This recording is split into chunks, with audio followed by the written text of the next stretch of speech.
As promised, joined by Tim May, 97.1 The Fan, Letterman Row. And Tim, it is draft week for the NFL. It all gets underway Thursday up in Cleveland. Let's start with Justin Fields. Here's a guy that, came to Ohio State from Georgia, and all he did was win. We've heard nothing but great things about this kid coming from the Ohio State coaching staff, Ryan Day. But the last few weeks, we've seen a couple reports out. One said that he wasn't a very good student, didn't work hard. Another, now they bring up the whole thing that he's managing epilepsy. Is this teams down in the draft that are trying to get this kid to drop so they can go after him? Because, Ryan Day just came out and defended the heck out of the kid. Well, if his team's down and, this is what you have to couch. Number one, the initial report is totally erroneous about, his work ethic, et cetera. So that's somebody making something up and then somebody running with it without researching it. And then number two, it's very unfortunate that a situation you're born with suddenly becomes public purview and you don't make it the public purview. And I'm talking about Justin Fields. I'm still not going to mention that second thing because that's really outrageous. I know I'm sure Ryan Day was furious when he heard about that because it has not affected him at all at Ohio State. But yeah, all kinds of shenanigans go on, Dom, leading up to the NFL draft. This is a high-stakes game. You want to get the best quarterback possible who can possibly lead your team for the next 10, 12 years if you can find him. So I'm sure some of those shenanigans are in play. He's going to be a top 5 pick, I think. What do you see? Well, it depends on, if the team pulls his number. I mean, it really is that. I can see him clearly going to the San Francisco 49ers with the 3rd pick. Heck, I saw him a couple of weeks ago, maybe going to the Jets with the interest they had shown in him late. But he probably won't slide past Detroit, you would think. So I would think a top 5 pick. And believe me, that's still very, very good. And sometimes it behooves a quarterback to go to a team later in the draft, except for the situation with San Francisco. That's a team that was in the Super Bowl just 2 years ago. That would be an ideal fit for him, I do believe. I don't think there's any question our Buckeyes on Sunday are going to significantly grow in the upcoming weekend. We're going to see first, second, and third rounders, I think, go early on in this draft. Tim, what does that do for Ohio State and Ryan Day to be on the national stage like this as far as the recruiting? It only helps, doesn't it? Well, yeah, it shows that you're developing talent, and that talent that is lucrative for the next level. And that's what a lot of these, the players at Ohio State recruit, same with Alabama, same with Clemson, for the most part, are guys who aspire to play in the NFL sooner rather than later. So when you show you're helping them in a doorway or hallway to get there, that only helps you.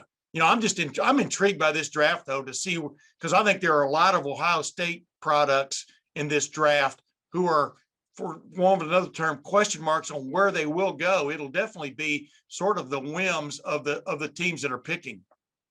One guy I want to talk about, and he decided to come back this year, Shaun Wade. He thought a year ago when he was thinking about coming out, he would be a very high draft pick. Where do you see him going? And I've seen projections anywhere from the 2nd round to the 5th round, Tim. Like I said, what team needs him the most? Where do they figure he's going to help them the best? If you remember correctly, Bradley Roby was a 1st-round draft pick by the Denver Broncos. And when, in a short period of time, he became one of those forerunners of the slot cover corner.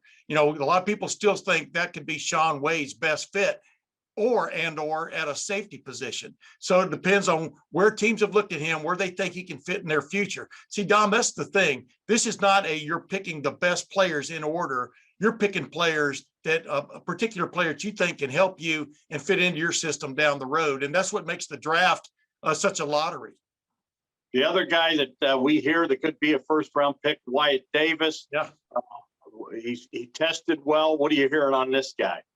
I had Albert Breer on my podcast this past week. We were talking about that, and it's just whether you want to draft a guard in the 1st round who's going to be with you for the next 10 or 12 years, because Wyatt Davis has that potential. But if you notice, in the draft, most of the times guards aren't considered those kind of players when you compare them to the elite tackles out there. But whoever drafts him, whether it's 1st round or 2nd round, and there's a big difference. For one thing, it's a totally different day you're taking. And number two, from a money standpoint, it's huge. But I think he's going to be a long-time NFL all-star pro. How about the linebackers? Tough Borland, Pete Werner, Baron Browning. Baron Browning's stock seems to be rising, as is Pete Werner's. What do you see with those three guys? I think Pete Werner's going to be a second or third round pick based on what you're hearing. Just on some teams may get to him and see him still on the draft board and go, let's don't let this guy slide. You're going to see the same thing with Baron Browning, I do believe, just from the standpoint of what he showed his last year and what he showed in the workouts. This is a talent who's really probably hadn't played his best football yet, and he's so malleable. You can use him in a lot of different ways. And then Justin Hilliard, the big question is he over his what was a really devastating spate of injuries his first several years at Ohio State? Man, if you watched him play last year, you're going, this guy is big time talent. Is he going to stay healthy? That's the question that teams will grapple with as they look at him on the board. How about Tough Borland? Tough Borland, man, the more you know, his 40 time, 4.99 or whatever it was, in the 4.9s did not help him at all. And it's a pretty tough projection to maybe even see him being drafted. If so, it'll probably be a third day and a later round, deep later round, probably. Tim, another guy that I'm a big fan of, Josh Myers. I think he's going to be an outstanding NFL player. What are you hearing on him? I'm seeing, second, third rounder. Well, he talked about the injury he dealt with near the end of the season last year, and he stayed on it, and he had hip surgery afterwards. You know, Shaun Wade had a similar situation. But Josh Myers is another one of those he's going to be a long-time NFL, probably center, could play guard in the NFL, but I think he's going to be there for a long time. But, you know, it's where you project him. I'm hearing anywhere from third to fifth round. So we'll see how that goes. Tommy Togiai, maybe the strongest guy in the draft. Yeah. And we saw what he meant to Ohio State when he wasn't able to play in that national title game. What do you see out of this guy? I know they question his size sometimes. Yeah, you know, his size, what's interesting is he's a big guy, but he's not a tall guy. You know, he doesn't look physically imposing, but he is. If you look at his bench reps with 250 pounds, what was it, 38? This guy can move the pile, and teams are always looking for that fulcrum in the middle of their defensive line, which kind of sets everything else up, especially in the NFL. But you know, like I said, it just takes one team. I always tell these players this, man. Well, it takes one team to draft you. You don't have to convince everybody, just convince one. I think Tommy Togiai and maybe his crew, you could see him go in the third round, I do believe, from what I'm hearing.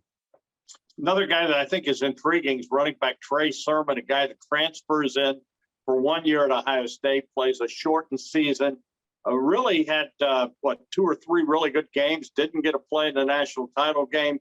But those 2 or 3 games that he played, he set an Ohio State record. What do you see out of this guy? Let me correct you. He did get one play in the national championship game and then had to leave after the second one. But the bottom line of what I see is kind of what Ryan Day did. Ryan Day sitting there in the middle of that Northwestern game going, wait a minute. This is the Trey Sermon we expected to see, you know, after he transferred from Oklahoma. He suddenly was healthy. He was making things happen.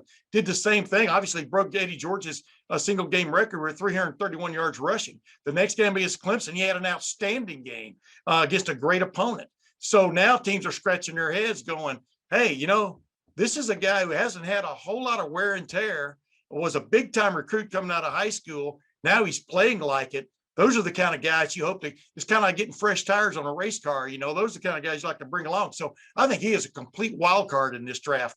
You know, from what you're reading, he could go anywhere, and hearing he go in from the late second round to the fourth round. You know, he's definitely going to be taken. Any other wild cards, Tim, that we're looking at out there? We're seeing maybe 10, 11 Buckeyes drafted. Yeah, you know, I mean, obviously Luke Farrell is a guy, you know, tight end who's shown that he can block and catch. He could be a second tight end on the team anywhere. You know, funny guy to watch maybe in that same regard is Jake Hausman, who you hardly saw anything of. But I think Luke Farrell is more the guy you're looking for there. But Jonathan Cooper, you know, what are they going to do with Jonathan Cooper? They're going to turn him into a linebacker? What position is he going to play in the NFL? You don't fault his effort, his toughness, his leadership, et cetera. But, you know, that's the kind of wild card guy that teams sometimes take a flyer on, thinking they can make something out of him. And so those are a couple of guys I've got my eye on, definitely. But I'll tell you what, I'm very intrigued by what happens to Wyatt Davis on draft night. I don't understand how you can let a guy that could be an all-pro for you down the road slip to the second round. Tim, last thing, as you look at what's going to happen, our new crop of Buckeyes on Sunday, what do you think will be the final? I don't know. What's the headline going to be for Ohio State after this draft? Justin Fields gets his just desserts. How about that? I mean, he's going to get drafted by somebody. Anybody can see when you line this guy up and you watch his video and you see his potential. You know, he's at least the second best quarterback in this draft. Well, it sounds like teams want to see him drop. I hear there's a lot of teams that want to go after him, and not everyone wants to trade up, Timmy. Well, not everybody. This is the thing, man. It's like a lottery. It really is. It's the lotto for the players, because if they get drafted high, they win a lot of money. But it's definitely a lottery for the teams, because you may take a super outstanding quarterback like the Browns did with Tim Couch, or the Houston Texans did with David Carr. But then he gets beat up the first couple of seasons because you don't have the team around him that can make it tough. You know, that's why sometimes you're better off just biting your lip. And man, if Justin Fields can end up with San Francisco, I would think that would be an ideal fit.